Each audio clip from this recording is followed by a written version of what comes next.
Good morning, LinkedIn. Welcome to Let's Build Daily. I'm your host, Chris Carolan. What up, Saren? Thanks for joining today. Good to see you. Feeling a little bit all over the place right now, as we just have so much opportunity possible when it comes to HubSpot and to what we could be talking about and the directions we could go, but without addressing the strategy behind it all and some of the planning that's needed. It's just so easy to, buy tools, buy HubSpot and think that's gonna, solve some of these problems that really have, deep roots in your business where no tool or no quick fix is possible. And I don't think most business leaders are getting the help that they need, because there is just still this will to and feeling like that there can be quick wins, that there can be easy buttons, no matter how many people tell you. Once we get in the conversation, myself included, because I know that's what you want to hear, is like, oh, well, maybe we can find some quick wins. Maybe this thing could be a quick win. And I understand that is a trust building activity sometimes, but my fear and what I've seen is that it just sets the wrong tone out of the gate. And we're trying to solve for things like digital transformation. A lot of quick fixes will not even take you one step closer to that. All they do is make you feel better about the current pain that you're feeling, right? And more often than not, we think we can keep it simple and just keep finding things like that. When honestly, some of them, like Google Ads, might work a little bit. There's going to be some results, especially if you haven't done anything before. Does it mean that's the best use of your time and that you couldn't be doing a bunch of other things that got way better results? No, it doesn't. And a lot of the things we're going to talk about today are things you can control. Instead of giving your money to Google, LinkedIn, HubSpot, people like me, like there's some real work that needs to be done internally in almost every case. And all of this comes from a place of I've lived it. And after I took the RevOps bootcamp from HubSpot, it was an immediate awareness, an immediate realization that this is what I was missing internally. And just to remind on the context here, as we start with just a high level context, right? It was not challenging for me to get buy-in on this concept. But the problem is the journey to go from here, where we set these goals, to here, when we don't have a technology stack in place, or we have one but nobody owns it. IT might be the owner of spending money on it, but they're just doing break fix, right? So there's nothing here. We don't have on-demand resources internally or externally. We're not leaning into any of the easy transaction experiences we could be creating with an online store or just online payments. Like, this does not have to be e-commerce. Can you send a link to somebody so they can check out online, so they can pay online instead of sending you credit card documentation or whatever they might be doing right now, right? And you don't have this because you just have an online catalog. And your hope sometimes that they don't even see it, right? Like, you're not proud of it. They're going to get lost if they go there. So you hope to get them in the sales conversation and just kind of hold their hand along the way. So not really a trusted online experience. this is boiling the ocean. If you don't have any of this, this is a lot of work. But the fact is, if you want this, it requires this. If you want to be the number one resource, you want to be the best partner, you want to make it easy, at some point, somebody has to do the work to get to making it easy, right? And in most cases, you do not want that to be your customer. Although they are doing, if they love you and you've built up this loyalty over time, they are willing to go way farther than they should be to do the work to make it easy to transact. So how do we instead of feeling like we got to boil the ocean, which is, it's a valid feeling, but it can't end there. Like, that doesn't let you off the hook of having to do this, of having to digitally transform, culturally transform the business to survive right now and serve customers. So this process of building a roadmap,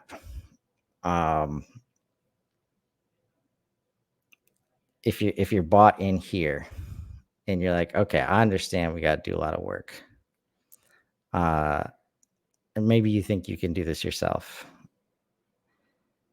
Like, what we're doing here is creating a common language through documentation, through objective, here it is, all on the table. There's no gray areas. We've involved everybody. Everybody's a part of the conversation. We're aligning on how messy things are right now, like as a group, instead of talking about it in these one-on-one scenarios every day and then not moving forward. Right. And what I'm discovering through this process, and why I won't start conversations about quick wins, and why the best partners out there will always start with some kind of roadmap, no matter how many discovery calls or discovery sessions, discovery, work you've done before. Every new conversation reveals something new. The questions that every new partner might ask, might reveal something new. So to be aligned to help you and those in your organization, we got to go through this process. So, we'll definitely talk about that, Saren. Talking about the players involved, because this is where the keeping it simple, are we annoying people who this might not be relevant to yet, or maybe they're not ready for it. So we got to do so much work ourselves first, because we got to get all our ducks in a row, because we're scared of the way they're going to react to it. Like, that needs to go out the damn window. It's just, that's why we are at where we are at right now, because we have not done the work to get everybody involved earlier in a way that is understood. So, of course, no matter how much buy-in you get up front, I mean, I had board approval, leadership approval, but when the right people aren't in the room, when you try to address them separately without this documentation that we're going to talk about, everybody reads the room differently. Everybody reads the conversation differently. We understand words differently. And we need some kind of documentation that we can start with every conversation. So this is handled. We don't need to go into these definitions anymore. We don't need to rediscuss what should be the priority every week, right? Because when we do that, we do not make progress. And there's a lot of people that have been living in that world for a long time, and they're comfortable there. So you've got to find a way. Most often, just like in my case, it's the accidental admin. It's the person who wants to bring change and understands the system is, nobody's in charge of it, but somebody's got to be. except for the fact that all the teams that are using the system aren't under your purview.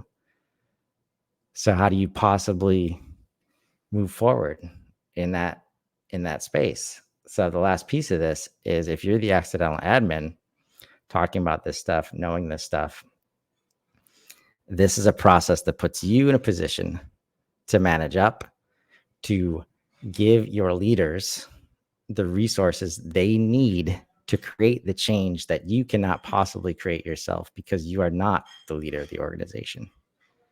There's behavioral change, there's process change, there's so much change to be managed here. The person in charge of RevOps, well, it always will fall to them because they're the ones bringing it up. They're the ones with the list. They can't do it. They're not in charge of all the parts and pieces. Only the leadership is, right?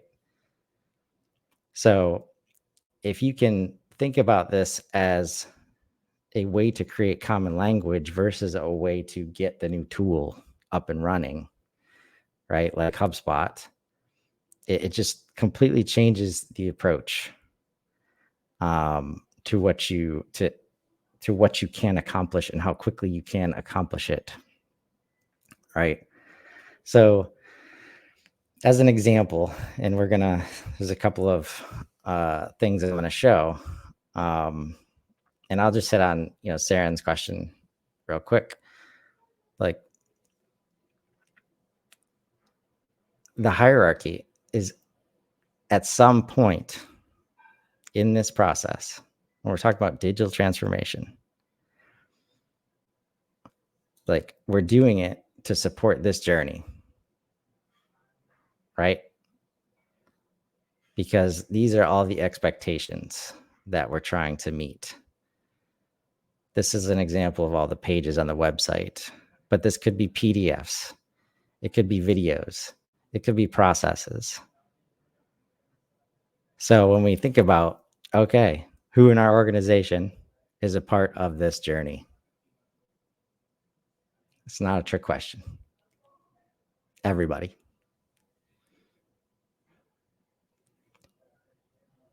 So this game that we play which it's a necessary game. I just don't think it's being played the right way. You have to identify what's in it for the person that you want to be involved, right? That's why you, as the RevOps leader, as the CRM admin, cannot be the one sending the ultimate message. The leader has to do that. So this is a process where you give them the tools to do that, get as many people involved as possible, make sure they're bought in, because if they're bought in and any of the leaders next to them are not bought in, there is no hope. Like, you might get to buy some cool stuff, but good luck implementing it. If you got the sales leader not following a sales process, guess who else isn't going to follow a sales process? Everybody underneath him, except for the gems that, understand the benefit of that. But that's like playing the lottery. And you don't want to play the lottery. When you don't do this process and you just jump into tactics, you are playing the lottery with every tactic, whether you like it or not. So bringing everybody together is key as quickly as possible. So this is an example of, a very fast moving, RevOps roadmap schedule, right? And this is just an example. This is where the concept of every business is different is one of the few places I will agree with that, in terms of the speed with which this can move forward is 100% dependent on how much you got your shit together as an organization. 100%. So when you hear about ERP softwares that promise a 90-day implementation, and then you hear that the biggest gripes are, it always takes longer than 90 days. It always costs more than what was suggested. It's because the ERP vendor can only control ERP things. It can't get your shit together for you. So this is an example of, where we usually start. And again, no matter how many conversations, there has to be some conversation documentation about what we're trying to accomplish here, right? Which is generally going to be goals and understanding current state. I have yet to see an organization that has a good understanding of the current state. It doesn't seem to be taught in any kind of curriculum or business or anywhere outside of things like the RevOps, boot camp and places like that. So instead of assuming negative intent, nobody knows. They don't know what they don't know here. And while people might tell them it's important, it makes the list. It might make their project list, but since it doesn't impact the day-to-day right now, it will always be deprioritized, always.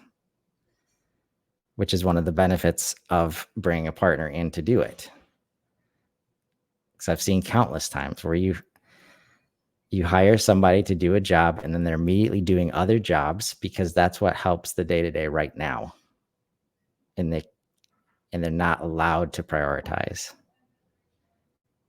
That doesn't mean they're still not accountable to those expectations, which puts them in a terrible position, obviously. But that's a clear example of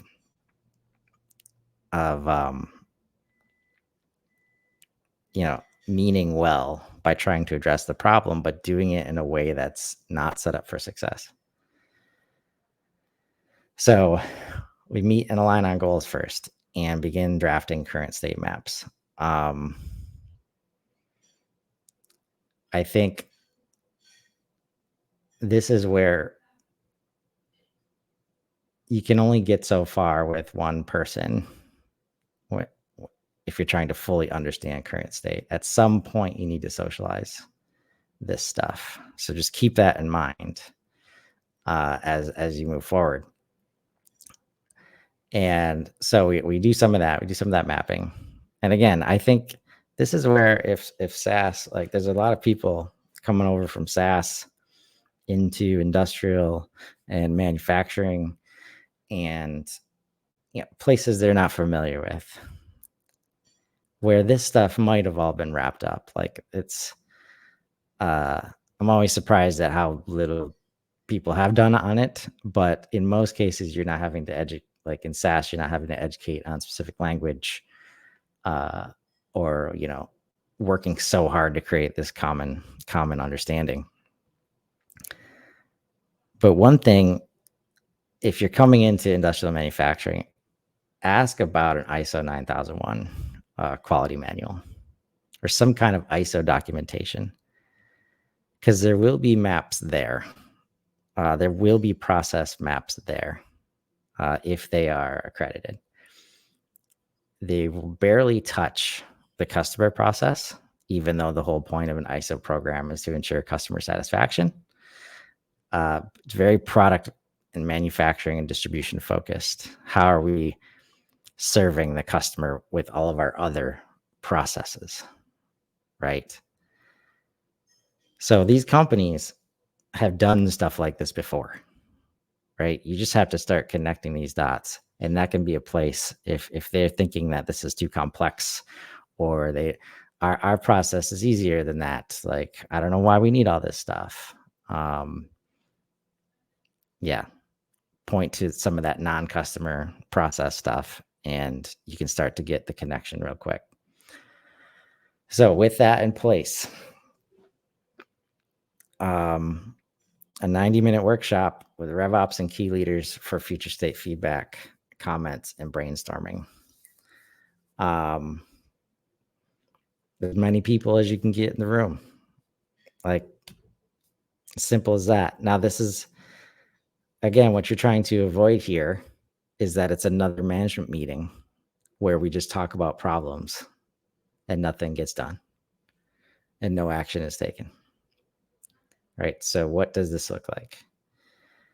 I'll show you some stuff I've been doing in Canva, but this looks like providing this current state map documentation to the whole group, right? And providing it in a way where they understand the process. This is where you've got to be in lockstep with your leader, right?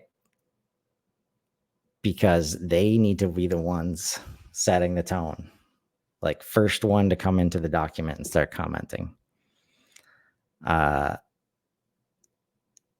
Possibly reiterating the importance of coming into the document themselves as you start to see, making it clear. This is where the tools that you use to do this stuff, go a long way. And I've chosen Canva for this, and I'll show you that in a little bit. Giving them an opportunity to understand what's going on, to see this current state documentation, to provide comments and feedback on it.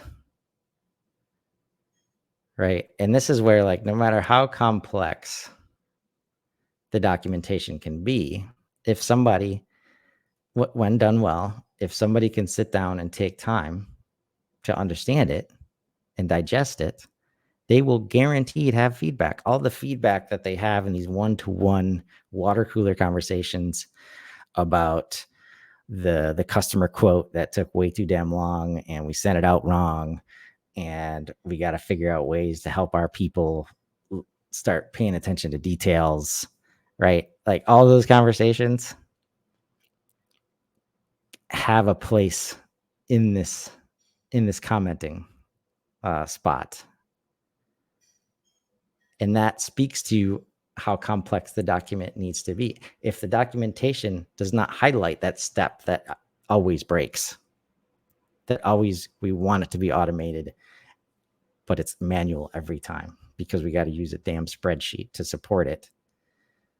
If that's not highlighted on the current state, then I can't comment on it. I might be able to comment on it, like just randomly on the page, but I'm less likely to see it.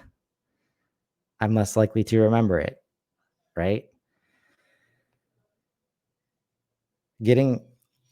After they make these comments,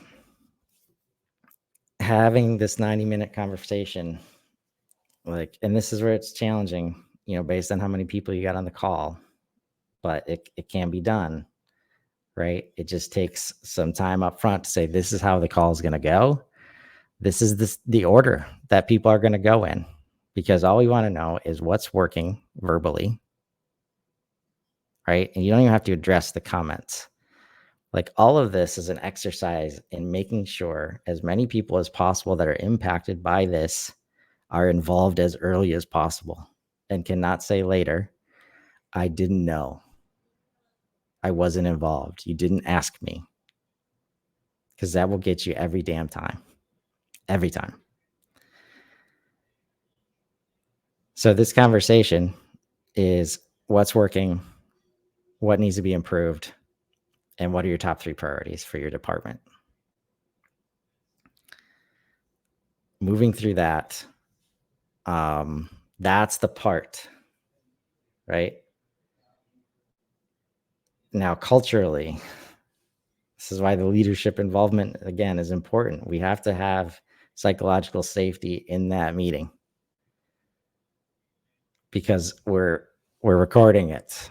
We're on the record, right? We're saying it in front of people maybe we haven't said it in front of before, but we've definitely said it to somebody. And it just removes the problem that silos create. So again, this is marketing, sales, customer success, customer service, customer experience, operations, HR, accounting,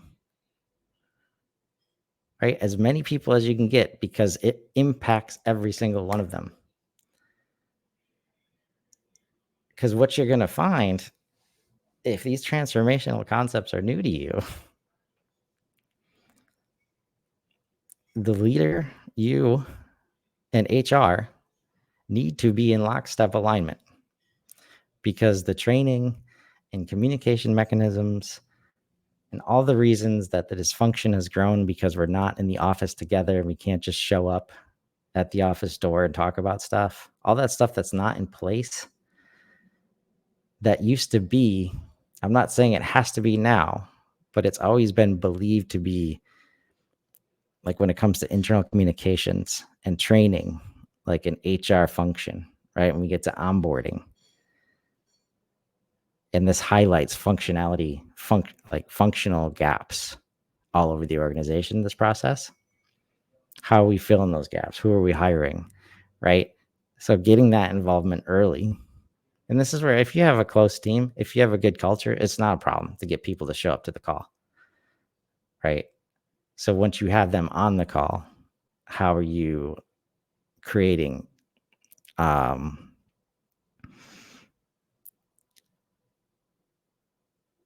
how are you helping them feel that there is a level of importance to this, that it will be prioritized, that things will actually get done this time, that we're actually going to move forward, right?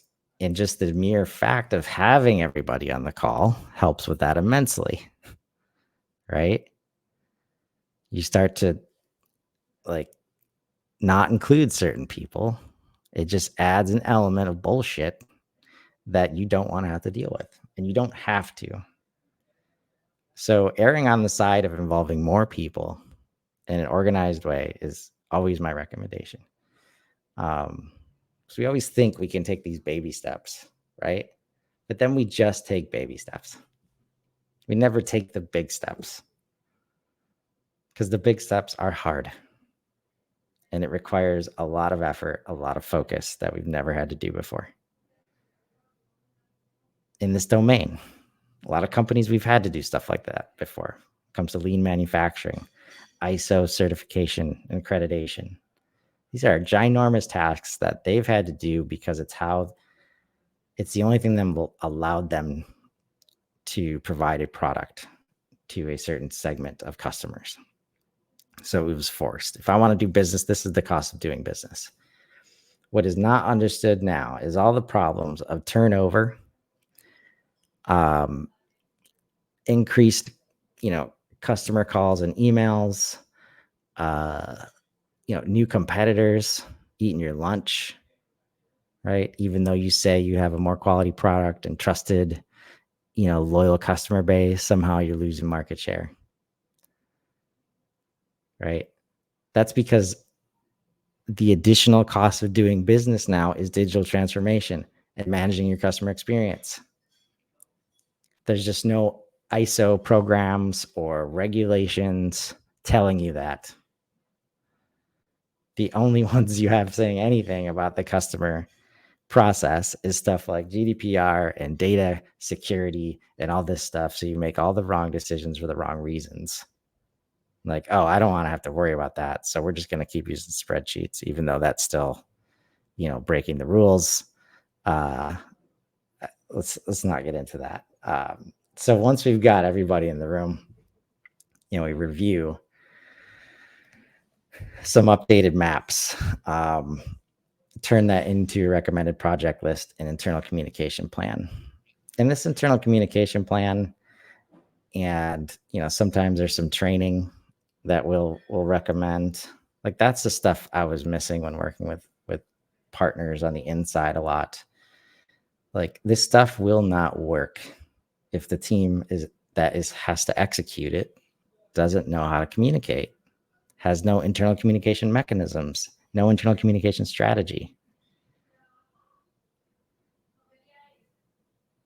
And alongside that is the training required to do that, to communicate effectively, to manage change, right?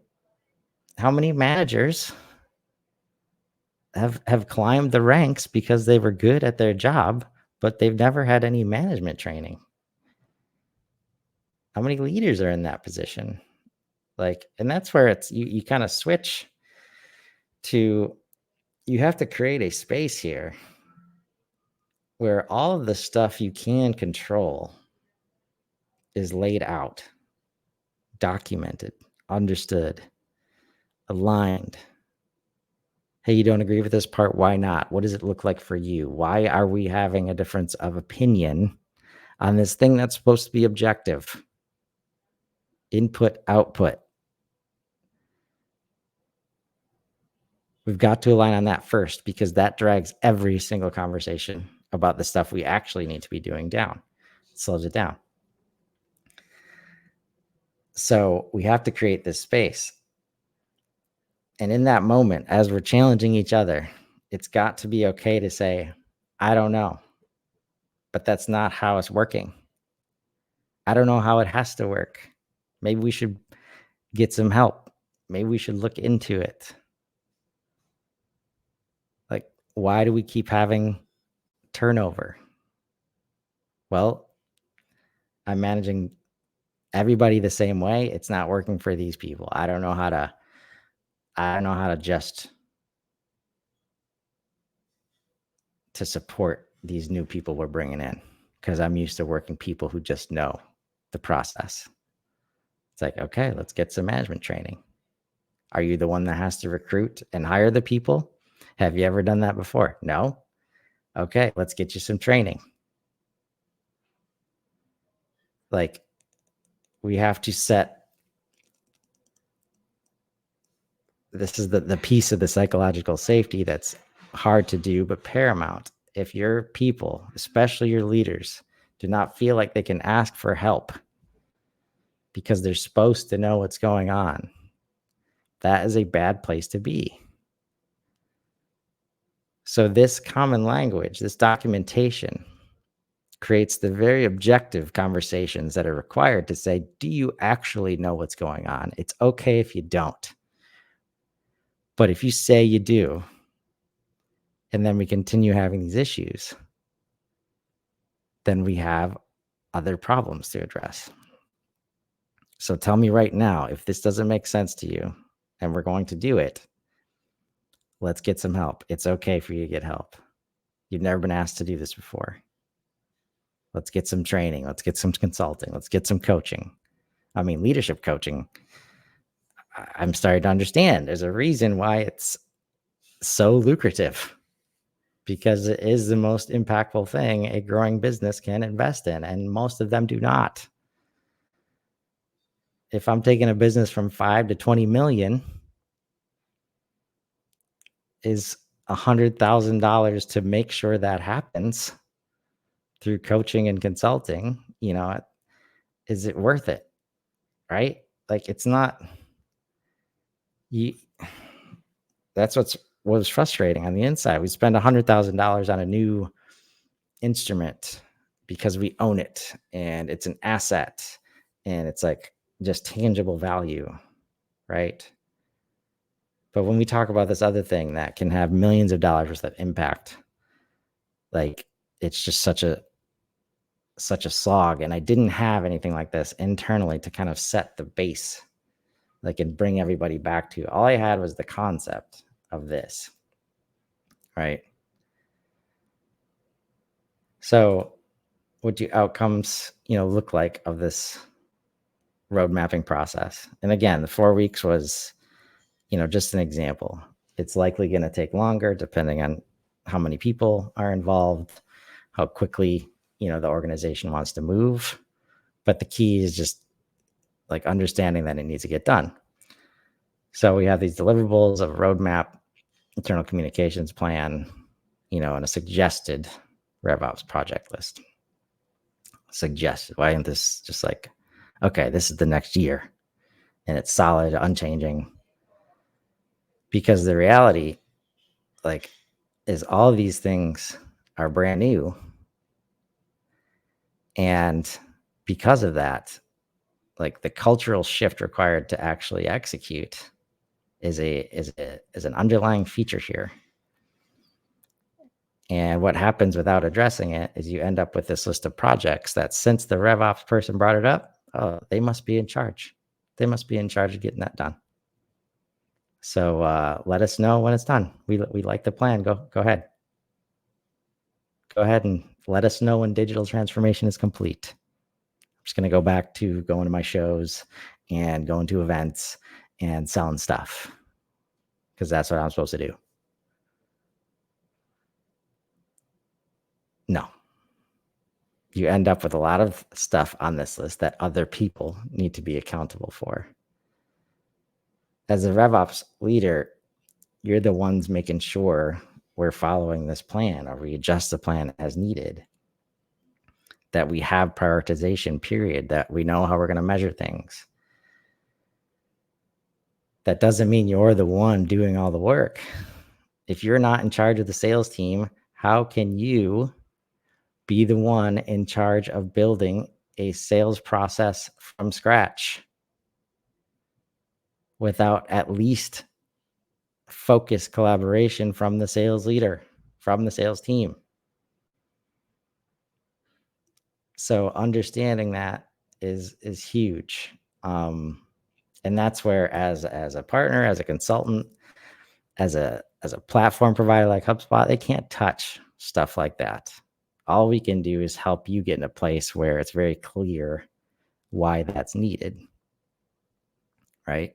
Because it's easy to come in and sell this stuff,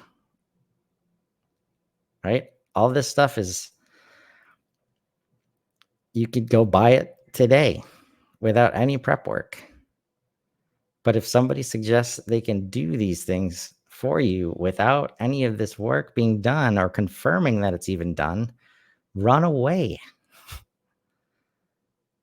Like, and this is a major problem in the HubSpot ecosystem right now, in terms of it's so ingrained. In order to just get people in the door and help them, we're looking for quick wins constantly. So if I tell you that I need this stuff, or right, I want to do this, right? If you go and reach out to HubSpot because you've heard that they think that it is a platform that can help you accomplish this, right? It can help you manage the customer experience that's going to lead to this. It helps you grow better, whatever. And then the salesperson or agency, which is happening all the time right now, it's frustrating as hell, starts with, well, let's start you out in Marketing Hub and go from there. Let's start you out in Sales Hub and go from there. Setting you up for failure. Because it is not addressing the issues. And those are Band-Aids. Like, oh, you want help with pipeline? Here's a tool that can help you send out more emails. You'll probably get a few more leads because you've never been sending out emails. So it's very likely that any activity that you use with the system is going to help the bottom line a little bit, right? But it doesn't solve the long-term transformational problems. So if that's the answer, especially in industrial manufacturing, run away. Like, if you haven't done this stuff, if you haven't taken the time, that implementation is going to take longer. The money that you're spending on the tools and the people using the tools is not going to be, the value is not going to be realized.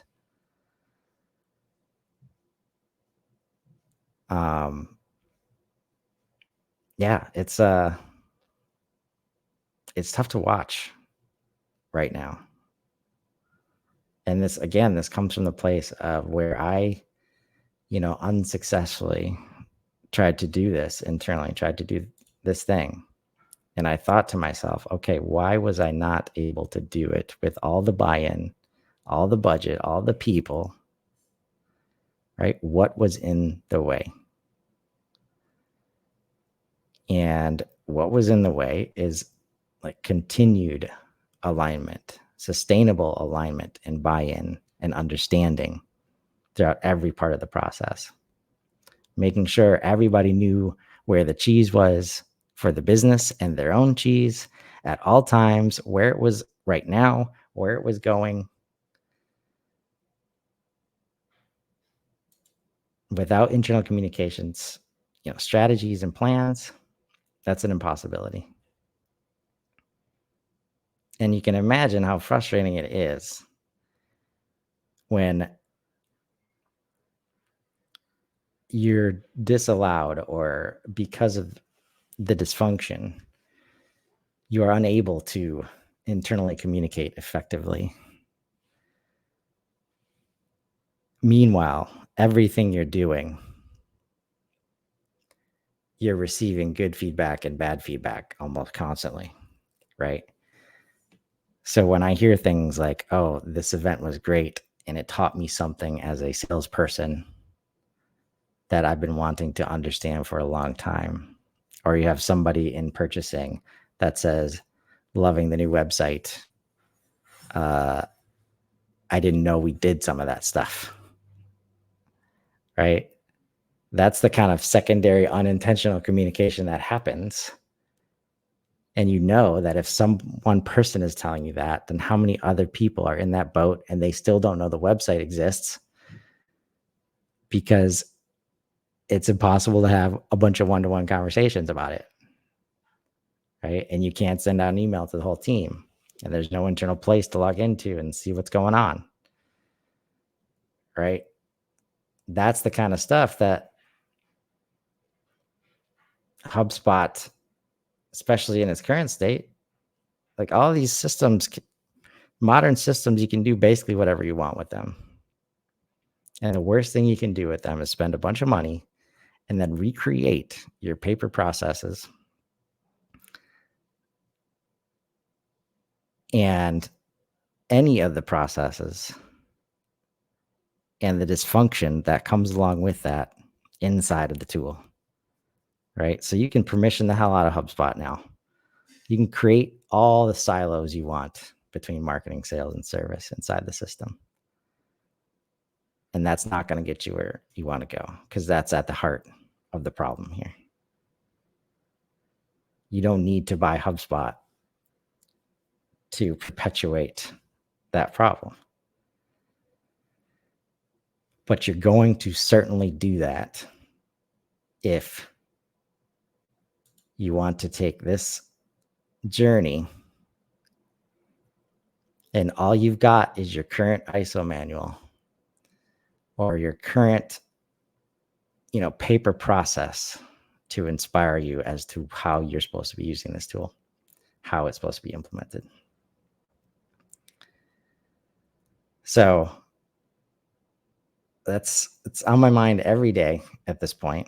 That's why I started this series, the education from strategy to production and tactics. Like, there's a lot to cover here, and it's not in me to stop trying to accept let's keep it simple, or to accept we can't boil the ocean, because there is a way forward. Companies are successful with this activity. It's been done before. The fact that it's digital makes it so easy, so much easier than ever before, to get inspired by somebody who's been successful with the tactic or strategy or tool, and using templates and processes, bringing them into your organization, making yours, meshing it with what you know, and making it work inside of your organization. It's much easier, much more cost effective to do that than ever before. So this gut reaction of can't boil the ocean.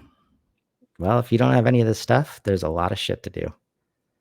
And the more you say, I can't boil the ocean, and I'm focusing on putting out fires today, the worst place you're putting your business, the people in it, and your customers, which is the opposite of the thing that you say that you want. I hope this was helpful. I'm here for any questions that come up.